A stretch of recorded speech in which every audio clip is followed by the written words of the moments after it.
ناغا ہو. پھر دیکھیں اتنی ترقی، اتنی کامیابی اور اتنی اللہ کی طرف سے رحمتیں اور اتنی بہاریں آپ کو بسم اللہ الرحمن الرحیم. In the name of Allah, the Beneficent, the Merciful. نحمده ونصلي على رسوله الكريم. أما بعد فأعوذ بالله من الشيطان الرجيم. بسم الله الرحمن الرحيم.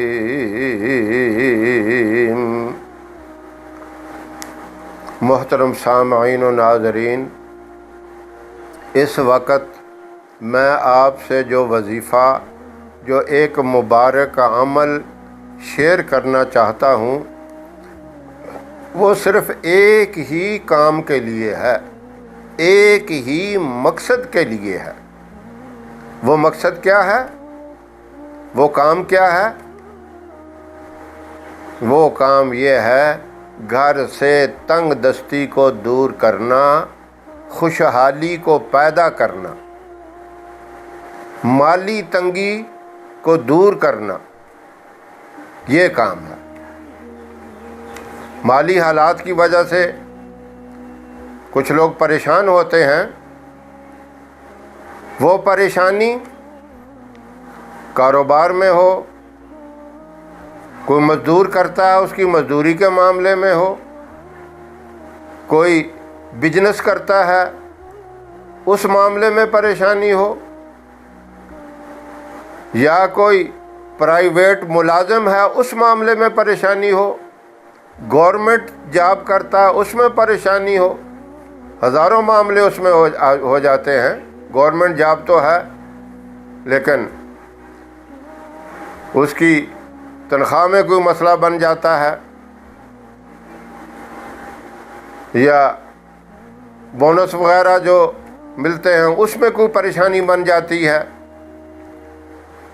یعنی کسی قسم کی بھی مالی پریشانی، ان ساری مالی پریشانیوں کو، تنگ دستیوں کو دور کرنے کے لیے یہ وظیفہ ہے. اور یہ وظیفہ مجرب وظیفہ ہے. اصل بات تو یہ ہے، وظیفے تو بہت ہوتے ہیں لیکن یہ وظیفہ ایک مجرب وظیفہ ہے اور قرآنی آیات مبارکہ کا وظیفہ ہے. مجرب اتنا ہے، اس وظیفے کی برکت سے لوگوں کو بادشاہ بنتے دیکھا. اس وظیفے کی برکت سے لوگوں کو کروڑ پتی بنتے دیکھا. اس وظیفے کی برکت سے لوگوں کو اتنا مالدار دیکھا، وہ کہتے ہیں ہمیں تو اپنی مالداری کی اور ہمیں اپنی آمدن کا کوئی پتہ ہی نہیں. صبح اٹھتے ہیں، راتوں رات ہمارے اکاؤنٹ میں لاکھوں روپے آ جاتے ہیں. مہینے بعد کی بات نہیں کر رہا، ہفتے بعد کی بات نہیں کر رہا، راتوں رات. اور کوئی کہتے ہیں بس اللہ نے تو یوں دے دیا جیسے چھپڑ پھاڑ کے اللہ دے دیتا ہے. ایسے ایسے لوگ دیکھے.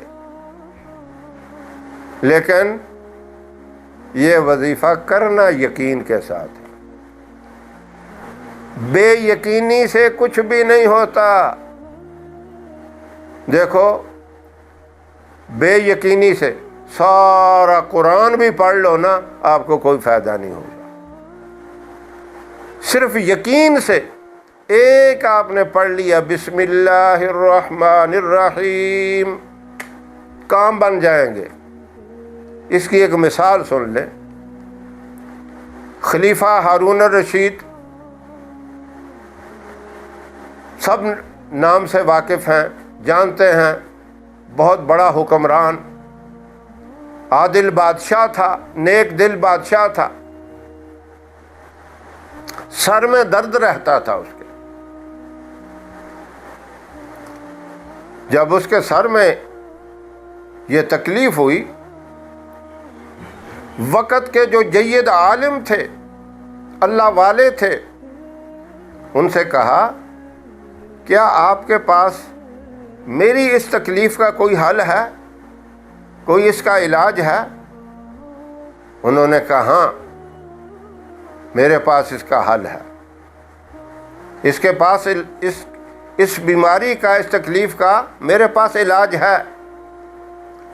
آپ نے ایک تعویذ دے دیا اور کہا اس تعویذ کو آپ جو ٹوپی استعمال کرتے ہیں اس میں رکھنا۔ اب وہ ٹوپی سر پہ رکھتا، سر میں آرام آ جاتا۔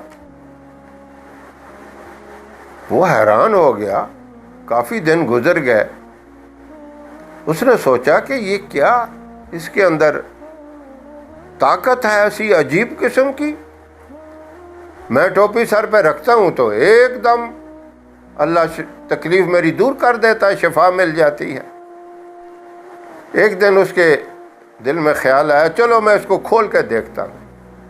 اس تعویذ کو کھول کے دیکھا تو اس کے اندر صرف لکھا ہوا تھا بسم اللہ الرحمن الرحیم، اس کے علاوہ اور کچھ بھی نہیں تھا۔ بس اس کے دل میں خیال آیا او ہو یہ اتنی چھوٹی سی چیز۔ بس جب یہ خیال آیا اسی وقت سے درد پھر شروع ہو گیا، کیونکہ اس نے حقیر سمجھ لیا بسم اللہ کوئی چھوٹی سی چیز ہے، کتنی بڑی چیز ہے۔ اس میں رحمان، رحیم اور اللہ کا نام، جب اس نے یہ خیال کیا یہ معمولی سی بات ہے، اس سے آرام آ گیا مجھے، درد پھر شروع ہو گیا۔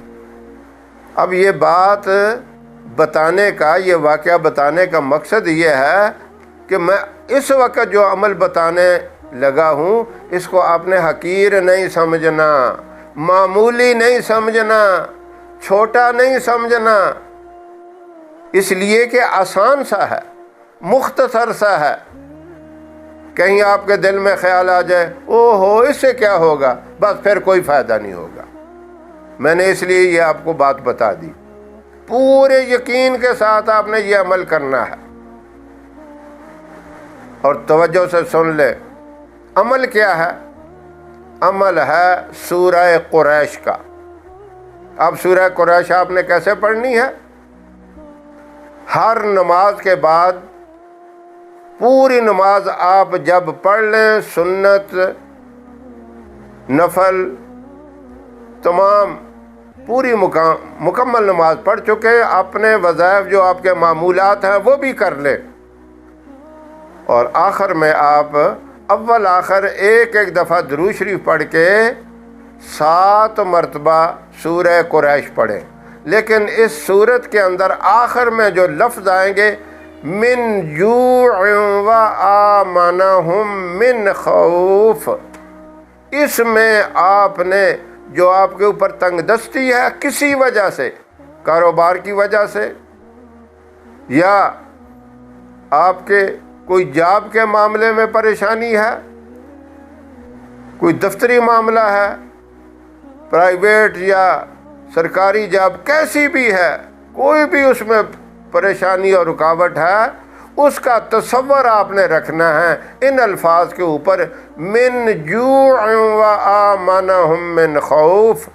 جوع کہتے ہیں تنگی کو، بھوک کی تنگی، وہ تنگی کسی چیز میں بھی ہو، اس تنگی کو فراخی سے بدلنا، اس تنگی کو کشادگی کے ساتھ بدلنا، اس تنگی کا جو خوف ہے، جو اس تنگی کا جو ڈر ہے، اس ڈر کو دل سے نکالنا، اس وہم کو دل سے نکالنا، یہ تصور کرنا ہے۔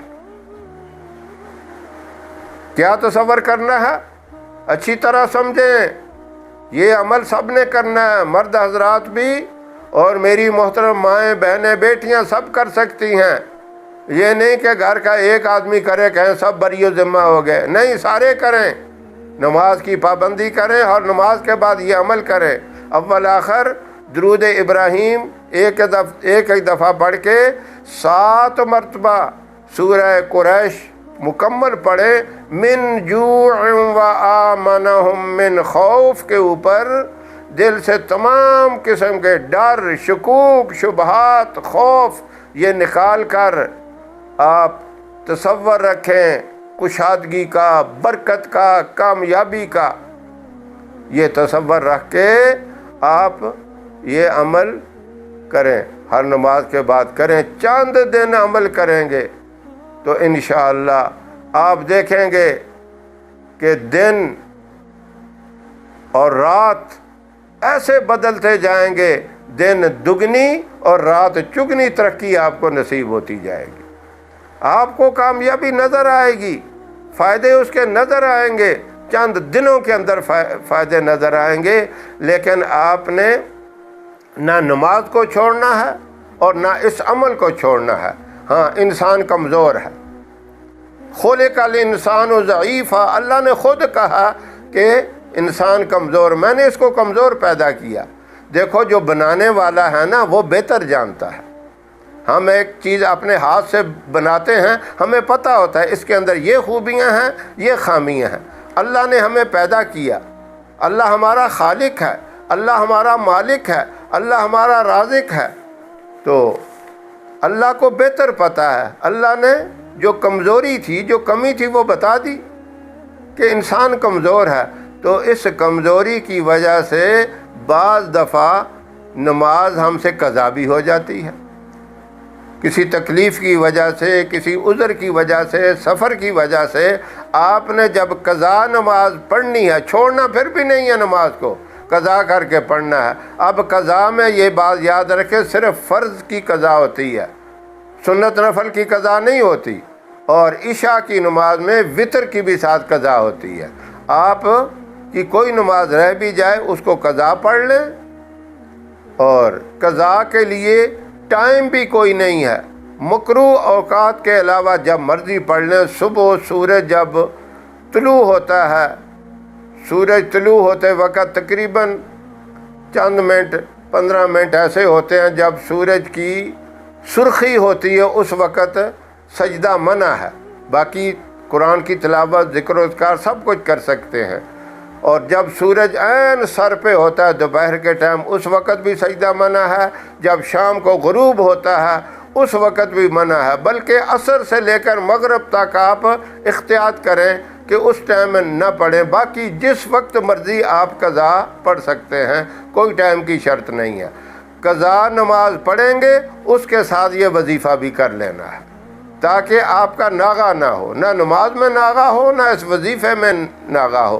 پھر دیکھیں اتنی ترقی، اتنی کامیابی اور اتنی اللہ کی طرف سے رحمتیں اور اتنی بہاریں آپ کو نصیب ہو جائیں گی کہ آپ حیران ہو جائیں گے۔ اللہ مجھے بھی اور تمام سامعین کو یہ مبارک عمل کرنے کی توفیق عطا فرمائے۔ وآخر دعوانا ان الحمد للہ رب العالمین۔